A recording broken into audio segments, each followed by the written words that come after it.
देखिए यहाँ पर संबंधों के प्रकार में सबसे फर्स्ट में अब हम समझने वाले हैं रिक्त संबंध। ठीक है, रिक्त मतलब होता है खाली। ठीक है, ये हम जानते हैं। तो ये जो रिलेशन है ये भी इसी टाइप का एक रिलेशन है। अब ये आपको याद रखना है कि रिक्त संबंध की डेफिनेशन क्या होती है। ठीक है, तो यहाँ पर रिक्त संबंध की डेफिनेशन जो मैंने लिखी है वो है किसी समुच्चय ए पर परिभाषित संबंध आर, किसी समुच्चय ए पर परिभाषित संबंध आर रिक्त संबंध कहलाता है यदि। ठीक है, अब यहाँ पर जो लिखा गया है सिर्फ आपको मेन इसे समझना है। ठीक है, यहाँ पर जो लिखा गया है इसको हमें समझना है और रिक्त संबंध होता क्या है इसके बारे में हम समझते हैं। ठीक है, अब ये बात हम बिल्कुल कंप्लीट तरीके से जानते हैं कि रिलेशन होता क्या है। ठीक, हम जानते हैं रिलेशन क्या होता है, उप समुच्चय होता है। ठीक, जैसे कि अगर हम एक उदाहरण लेते हैं, उदाहरण में हमने लिखा है 1 2 3। ठीक, अब यहाँ पर 1 2 3 एक सेट लिया है और ये बात हम जानते हैं कि रिलेशन क्या होता है, सबसेट होता है, उप समुच्चय होता है। तो रिक्त समुच्चय आपसे इस ऐसा बोल रहा है कि जब मान लो, ठीक है, पहले अगर आपसे कोई ये बोलते हैं कि जो सेट ए है इसका एक उप समुच्चय बनाइए। क्या बनाइए? उप समुच्चय।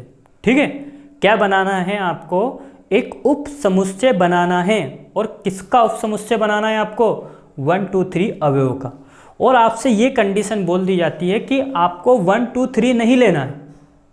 क्या नहीं लेना है? 1 2 3 नहीं लेना है। तो फिर हमारे पास ऑप्शन क्या बचता है कि हमने एक सेट बना दिया बी और वो क्या बना दिया हमने? 5 बना दिया। ठीक, बिल्कुल सेम इसी प्रकार से इस रिक्त संबंध में होता है। ठीक, जिस तरीके से मैंने यहाँ पर किया है इसी तरीके से इस रिक्त संबंध में होता है। कैसे होता है? यहाँ पर अगर हम इन दोनों की बात करते हैं, मैं अगर ऐसा बोलता हूँ बी उप समुच्चय है। किसका उप समुच्चय है? ए का। तो बिल्कुल हम इस बात को बोल सकते हैं बी क्या है? उप समुच्चय। किसका? ए का। और ये बी जो हमने बनाया है ये कैसे बनाया? हमने जो बी बनाया है मतलब सेट ए के एक भी एलिमेंट्स नहीं लिए। ठीक, तो क्या लिए हमने? 5। और ये 5 क्या कहलाता है? रिक्त संबंध। और रिक्त संबंध को डिनोट कितने तरीके से किया जाता है? 2 तरीके से। या तो आप एक 5 लिख दीजिए या फिर आप इस मझला कोष्ठक को लगा दीजिए। ठीक है, इन दोनों में। ठीक, तो रिलेशन रिक्त संबंध भी क्या होता है? रिक्त संबंध भी बिल्कुल सेम इसी पैटर्न पर काम करता है। कैसे काम करता है तो समझिएगा। जैसे कि यहाँ पर हमारे पास एक सेट दिया गया है ए। ठीक, क्या दिया है? सेट ए दिया है जिसके अंदर एलिमेंट्स है 1 2 और 3। ठीक, एक सेट और हमको दिया है ए, इसके अंदर भी एलिमेंट्स क्या है? 1 2 और 3। ठीक, अब यहाँ पर रिलेशन की कंडीशन क्या होती है? रिलेशन की कंडीशन आपसे ऐसा बोल रही है कि सबसे पहले आप इन दोनों का क्रॉस निकाल दीजिए। ठीक, तो सबसे फर्स्ट में हम क्या करते हैं? सेट लेते हैं 1 2 3। यहाँ पर आ जाएगा सेट है 1 2 3 ए और सेट ए। ठीक, जब आप क्या करते हो इस रिलेशन के अंदर 1 का 1 के साथ, 1 का 2 के साथ, 1 का 3 के साथ, 2 का 1 के साथ, 2 का 2 के साथ, 2 का 3 के साथ, 3 का 1 के साथ, 3 का 2 के साथ, 3 का 3 के साथ। कहने का मतलब यह है कि आपने इन दोनों का क्रॉस निकाल दिया। जब आपने इन दोनों का क्रॉस निकाला है, ए क्रॉस बी निकाला है, सॉरी ए क्रॉस ए निकाला, तो एलिमेंट्स क्या आ जाएंगे? 1 1 1 2 1 3। ठीक, फिर 2 1 2 2 2 3 3 1 3 2 3 3। ठीक है, अब यहाँ पर हमारे पास जो एलिमेंट्स प्राप्त हुए हैं ये आ गए। अगर हम क्या करते हैं, अगर कोई भी प्रश्न आपको दिया जाता है, ठीक, कोई भी प्रश्न हो और वो इस कंडीशन पर अगर लागू होता है कि अगर मान लिया जाए हम रिलेशन बनाते हैं, क्या बनाते हैं? रिलेशन बनाते हैं। ठीक, और रिलेशन क्या होता है? उप समुच्चय होता है। किसका उप समुच्चय होता है? ए क्रॉस ए का बराबर। अब यहाँ पर रिलेशन लिख के हमने लिखा है इक्वल। ठीक। आर इक्वल का मतलब ये है कि अगर रिक्त संबंध होता है तो रिक्त संबंध हमसे ऐसा बोल रहा है कि इसका हम एक भी एलिमेंट्स नहीं ले सकते हैं। कहने का मतलब ये है कि इस रिलेशन के अंदर रिक्त एक भी अवयव हम इसका नहीं ले सकते। हमारे पास अवयव कितने हैं? 9, 1 2 3 4 5 6 7 8 9, मतलब हमारे पास A क्रॉस A के 9 सदस्य है। इन 9 सदस्य में से हम 9 को नहीं लेते हैं। फिर हमारे पास ऑप्शन क्या बचता है? हमारे पास जो ऑप्शन बचता है वो बचता है 5, ठीक है। और इस 5 को हम क्या बोलते हैं? रिक्त समुच्चय। रिक्त समुच्चय की डेफिनेशन आपने 11th में पढ़ी होगी, फिर भी मैं एक बार बोल देता हूँ। वहाँ समुच्चय जिसमें कोई अवयव ना हो रिक्त समुच्चय कहलाता है। मतलब एक ऐसा समुच्चय जिसके अंदर एक भी एलिमेंट्स नहीं होते हैं, एक भी अवयव नहीं होते। तो यहाँ पर हमको क्या करना है? A क्रॉस A के हम एक भी एलिमेंट्स नहीं लेते हैं, ठीक है। तो ये क्या बन गया? 5, और इसका बना दिया हमने उप समुच्चय है, ठीक है। अब हमने यहाँ पर 5 लिखा है और 5 उप समुच्चय है। किसका उप समुच्चय है? A क्रॉस A का। किसका है? A क्रॉस A का, ठीक। तो ऐसा संबंध क्या कहलाता है? रिक्त संबंध कहलाता है, ठीक।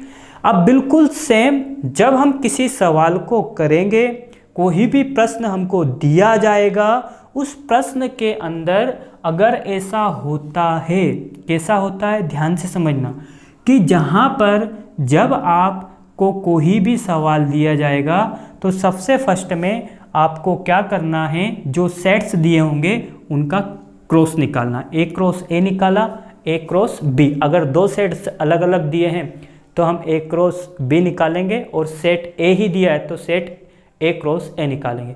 फिर उस सवाल के अंदर हमको एक ऐसी बात बोली जाएगी कि कोई भी सवाल होगा, अगर उस सवाल के अंदर कोई भी एलिमेंट्स इस A क्रॉस A का नहीं लिया जाएगा, रिलेशन के अंदर हम उसको नहीं ले सकते, ठीक है। तो वो रिलेशन क्या कहलाता है? रिक्त संबंध कहलाता है। जब सवाल आएंगे उन सवालों को मैं समझाऊंगा, वहाँ पर पूरा कंप्लीट आपको समझ में आ जाएगा, ठीक है। सिर्फ अभी आप इतना याद रखना कि जो रिक्त संबंध होता है उसको हम इस तरीके से डिनोट करते हैं। रिलेशन बराबर हम यहाँ पर लिख देते हैं 5, रिलेशन बराबर 5 उप समुच्चय है A क्रॉस A का, या फिर आप इसको ऐसे भी लिख सकते हो। ये सवाल के ऊपर डिपेंड करता है, जैसा सवाल दिया होगा उस बात पर ये डिपेंड करता है। R बराबर 5, ठीक, R बराबर 5 उप समुच्चय है किसका? A क्रॉस B का, ठीक। अब ये दोनों बातें जो प्रश्न हमको दिया जाएगा उसके ऊपर डिपेंड करती है, ठीक है।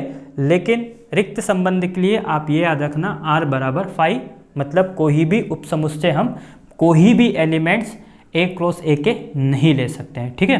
तो ये तो हमने समझ लिया है रिक्त संबंध, एम्प्टी रिलेशन, वॉइड रिलेशन, ठीक है, या नल रिलेशन। 3 नामों से इसको हम बोल सकते हैं। देखिए अब हम यहाँ पर समझते हैं, हमारे पास है सार्वत्रिक संबंध, ठीक है, यूनिवर्सल रिलेशन। अब इसमें हम ये समझते हैं कि सार्वत्रिक संबंध होता क्या है, इसकी डेफिनेशन क्या होती है, ठीक है। तो यहाँ पर जैसे कि हमने रिक्त संबंध के बारे में पढ़ा था, तो देखिए सार्वत्रिक संबंध किसी समुच्चय A पर इसकी डेफिनेशन क्या होती है? किसी समुच्चय A पर परिभाषित संबंध R सार्वत्रिक संबंध कहलाता है यदि R बराबर A क्रॉस A। तो सार्वत्रिक संबंध किसे कहा जाता है? जैसे कि सार्वत्रिक शब्द से हमको समझ में आता है सभी अवयव। तो देखिए इसको समझने के लिए क्या करते हैं, यहाँ पर मान दिया जाए हमारे पास एक समुच्चय है A। क्या है? एक समुच्चय क्या है? हमारे पास A है। तो यहाँ पर सेट A है, इसके एलिमेंट्स हमने लिखे 1 2 3, ठीक है।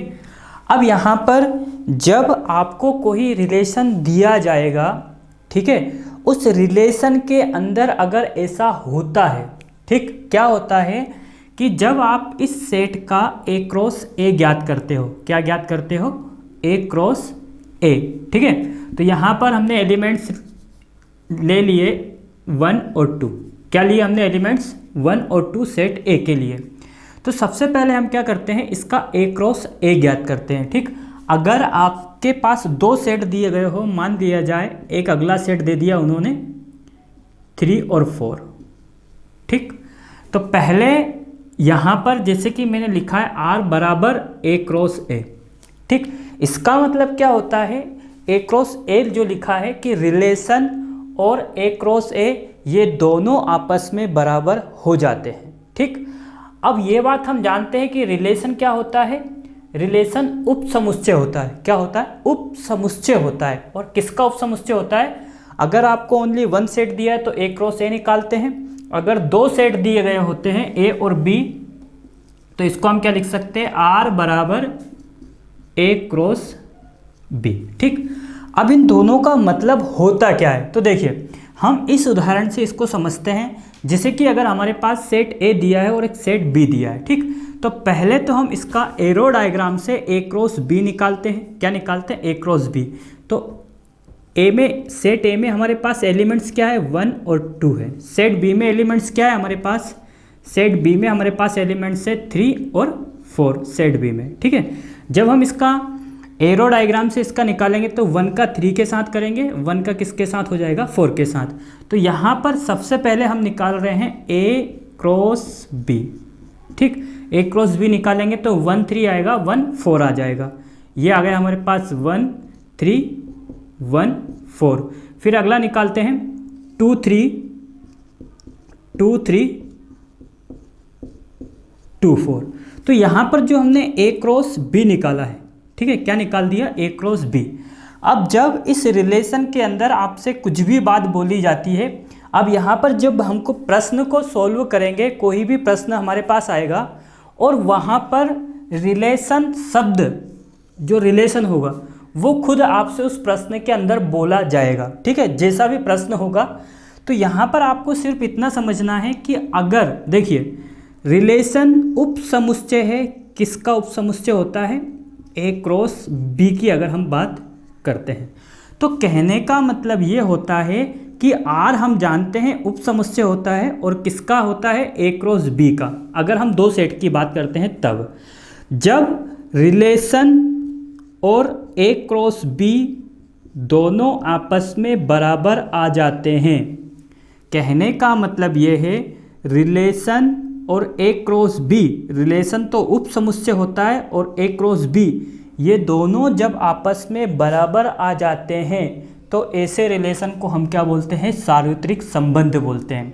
उदाहरण के लिए इसको हम कैसे लिख सकते हैं, देखिए ए क्रॉस बी के एलिमेंट्स क्या हमारे पास, 1 3 1 3 1 4, फिर हमारे पास 2 3, फिर है 2 4। अब ये उप समुच्चय बन जाएगा। किसका उप समुच्चय होगा, इसका, ए क्रॉस बी का। मतलब इसके सारे अवयवों को ही लिया गया है। किसके अवयवों को लिया गया है, ए क्रॉस बी के। ये सब आप यहाँ लिख सकते हो, ए क्रॉस बी। ठीक, तो ये तो क्या कहलाता है, ये कहलाता है रिलेशन। ठीक, क्या कहलाता है, रिलेशन। जब रिलेशन के अंदर ए क्रॉस बी के सारे अवयव ले लिए जाते हैं, ठीक है, और यहाँ पर कौन सा साइन लग जाएगा, बराबर के लिए, तो ऐसा रिलेशन क्या कहलाता है, सार्वत्रिक संबंध कहलाता है। जिसमें क्या होता है, किसी समुच्चय ए पर परिभाषित संबंध आर सार्वत्रिक संबंध कहलाता है यदि आर बराबर ए क्रॉस ए, या फिर अगर आपको 2 सेट दिए गए हो तो आर बराबर ए क्रॉस बी। ठीक है, तो ये तो अब आपने समझ लिया है कि सार्वत्रिक संबंध क्या होता है। ठीक है, इसमें क्या करते हैं हम, सिर्फ आपको इतनी सी बात याद रखना है, जब रिलेशन और ए क्रॉस ए या ए क्रॉस बी दोनों आपस में बराबर आ जाते हैं तो ऐसे रिलेशन को हम सार्वत्रिक संबंध कहते हैं। ठीक है, तो ये आप चाहो तो यहाँ तक नोट कर लीजिए। ठीक है, इसको नोट कर लीजिए। देखिए अब यहाँ पर इसको समझिए, यहाँ पर हमारे पास है इकाई संबंध। ठीक है, आइडेंटिटी रिलेशन।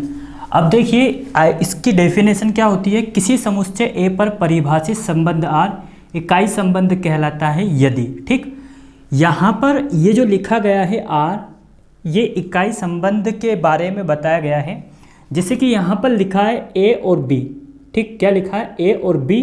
अब यहाँ पर ए और बी क्या है, ये क्रमित युग्म है। और ये क्रमित युग्म कैसे बनता है, जब आपको कोई सेट ए दिया जाता है, जब आप उसका क्रॉस निकालते हो तो उसके अकॉर्डिंग यहाँ पर ये बनता है। तो ए और बी क्या है, एक क्रमित युग्म है, एक एलिमेंट से आप ऐसा बोल सकते हो। और इस प्रकार है, किस प्रकार है, इसको क्या पढ़ा जाता है, इस प्रकार है।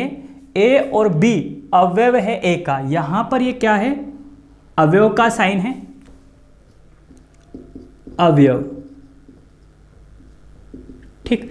ये किस बात को डिनोट कर रहा है कि ए और बी अवयव है किसका, सेट ए का, ठीक है। सेट ए का क्या होना चाहिए, अवयव होना चाहिए ए और बी, तथा लेकिन ए और बी ये दोनों जो है वो आपस में कैसे होने चाहिए, बराबर होने चाहिए, ठीक है।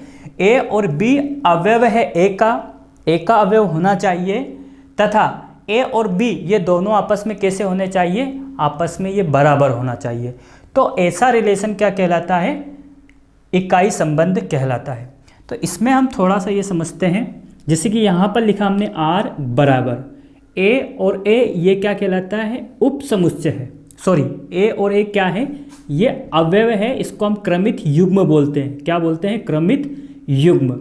अब ये ए और ए जो अवयव है वो इस प्रकार होना चाहिए, इसको क्या बोलते हैं हम, इस प्रकार है कि ये होता है फॉर ऑल, ठीक है। क्या होता है, फॉर ऑल, मतलब सभी के लिए,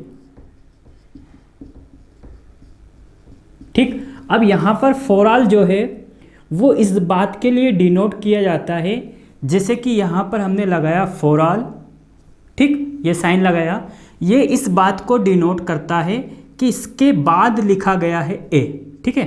किसके बाद, इसके बाद ए लिखा गया है, अवयव होना चाहिए किसका, ए का।